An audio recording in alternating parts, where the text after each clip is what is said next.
చెప్పుకునే వాళ్ళు అక్కడ మీడియా సెంటర్లో మాట్లాడుతూ ఇది కాంగ్రెస్ పార్టీ ఎన్నికల మేనిఫెస్టో లాగానే ఉంది, గాంధీ భవన్లో తయారు చేసిన ప్రసంగం లాగానే ఉంది, ఇది కాంగ్రెస్ పార్టీ ఆలోచన విధానానికి ఉంది, మేము తప్పుపడుతున్నాం అని వాళ్ళు మాట్లాడిండ్రు అధ్యక్ష.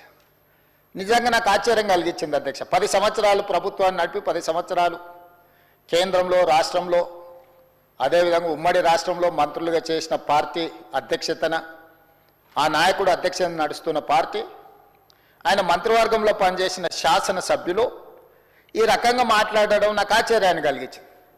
ఎందుకంటే అజ్ఞానమే గొప్ప విజ్ఞానం అనుకుంటున్నట్టున్నారు, తెలివి తక్కువ తనమే తమ గొప్పతనంగా అనుకుంటున్నట్టున్నారు.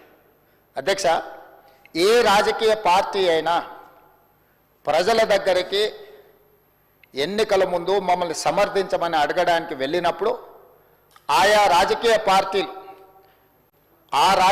పార్టీలు రేపు ప్రభుత్వాన్ని ఏర్పాటు చేస్తే ఎలాంటి కార్యాచరణతో ముందుకు వస్తాయో, ప్రభుత్వాన్ని ఏర్పాటు చేసిన తర్వాత ఆ ప్రభుత్వంలో ఆ పార్టీ తీసుకోబోయే నిర్ణయాలనే ఎలక్షన్ మేనిఫెస్టో అంటాం అధ్యక్ష.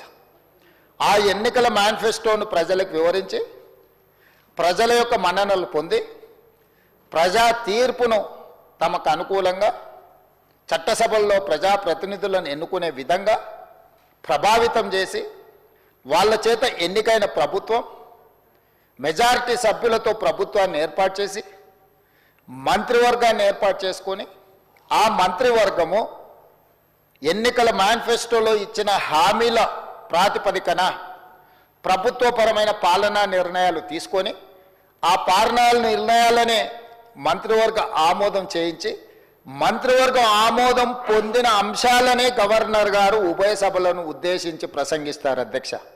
ఇది ఇక్కడనే కాదు, కేంద్ర ప్రభుత్వంలో కూడా లోక్సభ రాజ్యసభలను ఉద్దేశించి రాష్ట్రపతి గారు చేసే ప్రసంగం కూడా కేంద్ర మంత్రివర్గ ఆమోదం, ప్రధానమంత్రి గారి అధ్యక్షతన జరిగిన మంత్రివర్గంలో ఆ ప్రభుత్వం యొక్క విధానాలను ఆమోదించిన తర్వాతనే ఆ అంశాలను రాష్ట్రపతి గారు ఉభయ సభలను ఉద్దేశించి ప్రసంగిస్తారు అధ్యక్ష. రాష్ట్రపతి ప్రతినిధిగా గవర్నర్ గారు, రాష్ట్ర ప్రభుత్వాలు ముఖ్యమంత్రి గారి అధ్యక్షతన మంత్రివర్గం ఆమోదించిన అంశాలను మాత్రమే గవర్నర్ గారు ఈ సభలను ఉద్దేశించి ప్రసంగిస్తారు అధ్యక్ష.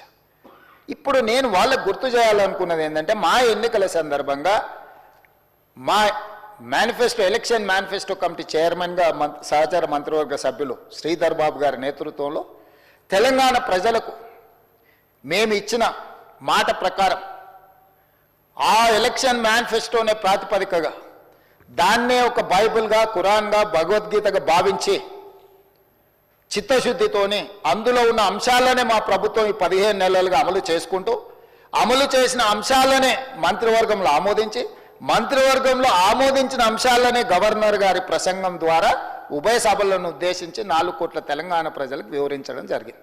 ఇప్పుడు నేను మిమ్మల్ని అడుగుతున్నా అధ్యక్ష, తమరి ద్వారా వాళ్ళని అడగదలుచుకున్నా నేను, ఇది ఒక ప్రాతిపదిక, దీనికి ఒక చట్టబద్ధత ఉంది. మరి మేము మా పార్టీ ప్రజల దగ్గరికి వెళ్ళి ప్రజల యొక్క మన్ననలు పొంది ప్రభుత్వాన్ని ఏర్పాటు చేసిన ప్రభుత్వం తీసుకున్న నిర్ణయాలను గవర్నర్ ప్రసంగంలో మేము పొందుపరిస్తే దాన్ని తప్పుబట్టి అవహేళన చేసి ఇది కాంగ్రెస్ పార్టీ విధానం లాగానే ఉంది అట్లెట్లుంటుంది అంటారు ఏంది అధ్యక్ష? గవర్నర్ గారి ప్రసంగం కాంగ్రెస్ విధానాలకు వ్యతిరేకంగా ఉండదు అధ్యక్ష. ఈ ప్రభుత్వమే కాంగ్రెస్ ప్రభుత్వం, ఇది ప్రజా ప్రభుత్వం, ప్రజా పాలన అధ్యక్ష. మా విధానము, మా ఆలోచనను, మేం ప్రజలకు చేసిన పనులను మాత్రమే గవర్నర్ గారి ప్రసంగంలో పొందుపరుస్తాము. ఈ మాత్రం అవగాహన లేని వాళ్ళు 10 సంవత్సరాలు మేము మంత్రులుగా పనిచేసినామని చెప్పుకోవడానికి వాళ్ళకి అర్హత ఉందా అని నేను అడుగుతున్నా అధ్యక్ష. 10 సంవత్సరాలు వాళ్ళు ప్రభుత్వం నడిపినప్పుడు ఆనాటి గవర్నర్ ప్రసంగాలు, ఆనాటి మంత్రివర్గ ఆమోదం లేకుంటేనే గవర్నర్ గారు సొంతంగా ప్రసంగించిందా అధ్యక్ష? వాళ్ళ గవర్నర్ వ్యవస్థ మీద నమ్మకం లేకపోవచ్చు, మహిళల పట్ల గౌరవం లేకపోవచ్చు, ఆనాటి గవర్నర్ గారిని వారు కించపరిచిండ్రు, అవమానపరిచిండ్రు, అసహ్యకరమైన భాషలో తిట్టిండ్రు అధ్యక్ష. ఇట్లాంటి సాంప్రదాయాలకు కాంగ్రెస్ పార్టీ వ్యతిరేకం, మా ప్రభుత్వం వ్యతిరేకం అధ్యక్ష. మేము ఇట్లాంటి తప్పులు చెయ్యం. గవర్నర్ వ్యవస్థను గౌరవించే బాధ్యత మాది. మనం రాసుకున్న రాజ్యాంగం అధ్యక్ష, ఇది మనం తెచ్చుకున్న రాజ్యాంగం అధ్యక్ష. అందుకే గవర్నర్ గారిని గౌరవించి గవర్నర్ గారి ప్రసంగాన్ని, గవర్నర్ గారి ప్రసంగంలో ఏమైనా ప్రజలకు ఇంకా మేలు చేయడానికి ఏమైనా మీరు సూచనలు చేయాలి అనుకుంటే వాటి సూచనలు చేస్తే తప్పకుండా ప్రభుత్వం రేపు బడ్జెట్లో ప్రవేశపెట్టబోయే బడ్జెట్లో ఉప ముఖ్యమంత్రి గారు ఆ అంశాలను కూడా చర్చకు తీసుకొని వాటిని అందులో పొందుపరిచి ముందుకు వెళ్తాం అధ్యక్ష.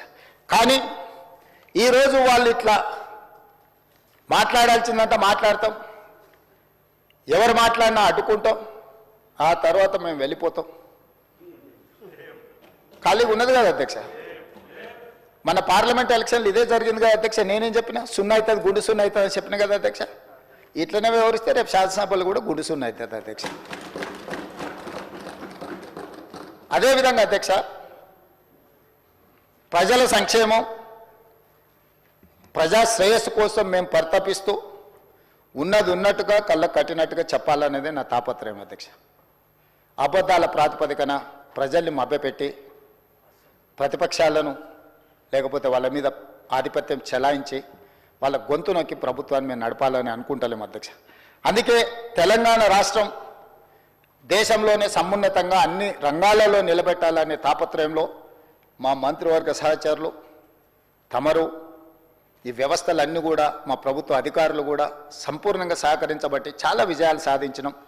ఇంకా సాధించాల్సినవి ఉన్నాయి.